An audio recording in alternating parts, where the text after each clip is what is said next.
I was very, very naughty. I was naughty in my childhood. I didn't have a dad who was with me. I didn't have a mom. My mom and dad divorced when I was 1 year old.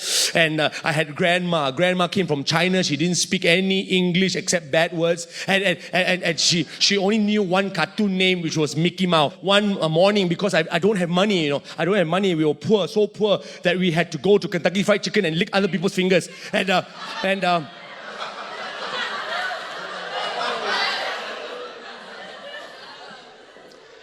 so I stole my grandmother's money. I stole my grandmother's money. She had a stack of 50 ringgit notes given by her sons and daughters, and she put it into the drawer, and I was able to take the key. I was just stealth mode and took the money. 50 ringgit was a lot those days, and I wanted to buy sweets of my desire. Opposite the house was this place, and they had a lot of sweets, biscuits and sweets and all that kind of stuff. I tell you, I bought to my heart's content as much as 2 pockets could fill, and it did not even come to 5 ringgit.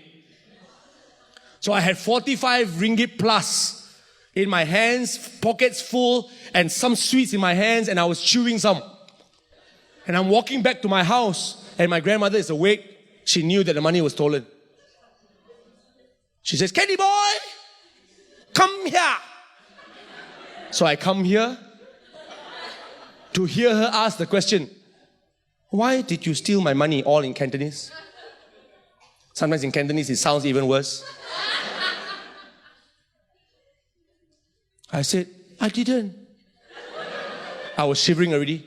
And as I was shivering, all the sweets were rattling. In Cantonese again, she says, "What's that in your pocket?" I said, "Nothing," and I ran. She was 68 years old then. I knew she could not outrun me. But then nobody told me that when in China, she was trained by Wong Fei Hong. I'm just kidding. But she had Kung Fu. Kung Fu Panda kind of Kung Fu, you know what I'm saying? As soon as I got upstairs, I ran for my life. I got upstairs. I ran into a room. I shut the door, and I could hear my grandmother's steps. She was already upstairs. And those days, I was staying in Hicks Road, Changkat Bukit Bintang, Hicks Road. And they're all wooden. And when your grandmother is angry, she gets heavier. She came, and I remember she knew exactly which door. And so she started opening. She could have just slammed it, but she purposely made it slow. Because she knew I was dying inside. I was dying inside to hold you. Hey, not my grandmother. She was dying inside to kill me. So she started to open the door. I remember so clearly.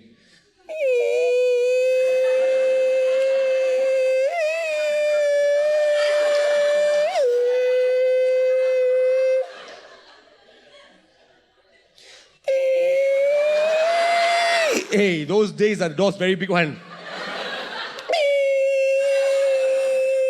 I thought she was doing a Chinese tai hey, Hey, na na na na na na na, hey,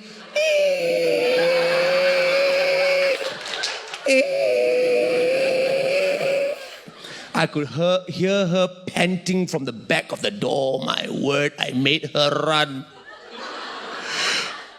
Before this, I still had hope. Now, I am going to die, even if I didn't believe in God at that time. I didn't know God, but I prayed. I said, "God, if you are real, take me home now." Take me home now.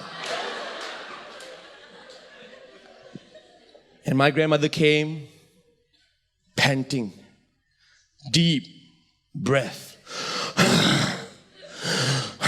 I could hear the music soundtrack. Dun dun dun dun dun dun dun dun dun dun dun dun dun dun dun dun. And then she takes her cane. Oh, those days are the cane. I don't know come from where one. It's like after you chew the sugar cane, dry and no more sugar cane juice. Thunder, thunder, thundercat. Oh, tapong! came the cane down, crashing on my sister. My sister was my best friend. She was 2 years older than me. She protected me. She loved me. I didn't know how to take care of her as a younger brother, but she took care of me. And she saw the commotion. She came in between the cane and me. And so I heard a girl scream because it was so hard. It came on her back. For a few days, the stripe was still there. And grandma, with all her anger, landed all that wrath on someone else who did not deserve it. And you know, she looked down after she heard my sister scream and said, "Silly girl!"